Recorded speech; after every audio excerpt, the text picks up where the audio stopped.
gone up in the air and it's an easy.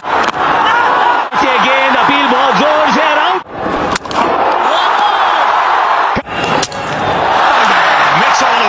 आज कोलंबो के are Premadasa stadium की फिजाओं में पाकिस्तानी शायकीन के नारे नहीं बल्कि उनके टूटे हुए दिलों की कर्चियां बिखरी हुई थीं। जिस मुकाबले को सदी का टाकरा करार दिया जा रहा था उसे पाकिस्तानी टीम ने अपनी बुजदली और नालायकी से एक यकतरफा तमाशा बना दिया।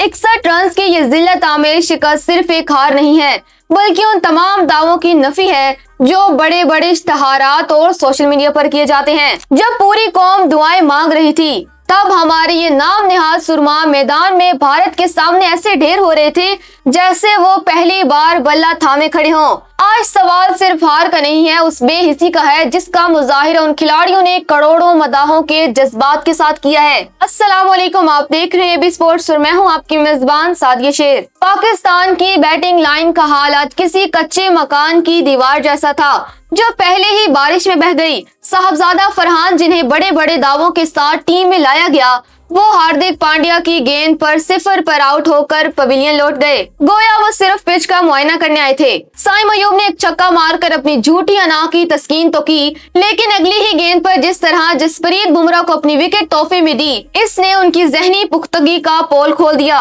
कप्तान सलमान अली आगा की बुजदली तो उस वक्त उरूज पर थी जब वो स्पिन पिच पर अक्षर पटेल और कुलदीप के सामने भीगी बिल्ली बने नजर आए। बाबर आजम जिनकी रैंकिंग के कसीदे पढ़े जाते हैं वो 5 रन बनाकर जिस तरह आउट हुए उसने साबित कर दिया कि वो बड़े मैच के खिलाड़ी नहीं बल्कि सिर्फ छोटी टीमों के खिलाफ रन बनाने के माहिर हैं। पूरी टीम 114 रन बनाकर ढेर होकर ये बता गई कि उनमें वो गैरत और तड़प ही नहीं है जो एक पाकिस्तानी खिलाड़ी की पहचान हुआ करती थी।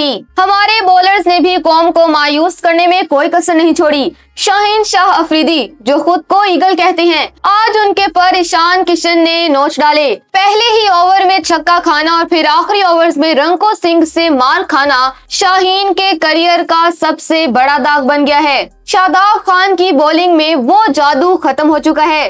वो अब सिर्फ एक आम लीग स्पिनर बनकर रह गए हैं जो किसी भी बल्लेबाज के लिए खतरा नहीं रहे। फील्डिंग का तो अल्लाह ही हाफिज था।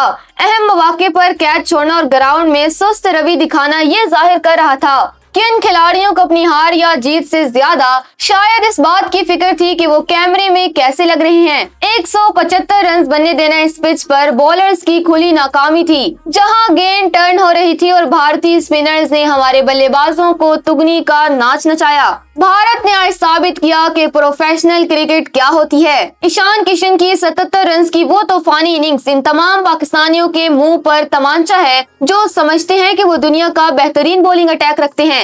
भारत के हर खिलाड़ी ने अपनी जिम्मेदारी समझी, चाहे वो हार्दिक पांड्या हो या अक्षर पटेल।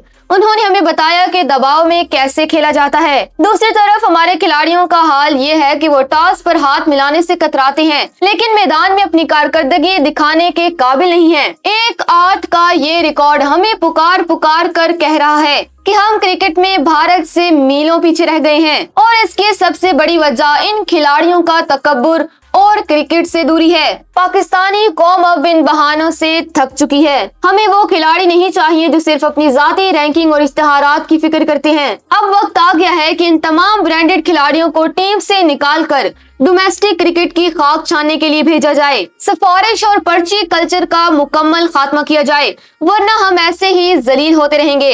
इन खिलाड़ियों के भारी मुआवजों को उनकी कारकर्दगी से मशरूत किया जाए ताकि उन्हें एहसास हो कि ये पैसा कौम की अमानत है। टीम में ऐसे नौजवानों को लाया जाए जिनकी आंखों में जीत का जुनून हो, ना कि वो जो हारने के बाद भी मुस्कुराते हुए नजर आएं। आज की रात हर पाकिस्तानी के लिए तकलीफ दे है लेकिन उन खिलाड़ियों के लिए ये सिर्फ एक बैड डे होगा क्योंकि उनके बैंक बैलेंस महफूज हैं। अब वक्त आ गया है कि मदाह उनका एहतसाब करें और उन्हें बताएं कि क्रिकेट हमारी जिंदगी है, उनका कोई जाती कारोबार नहीं।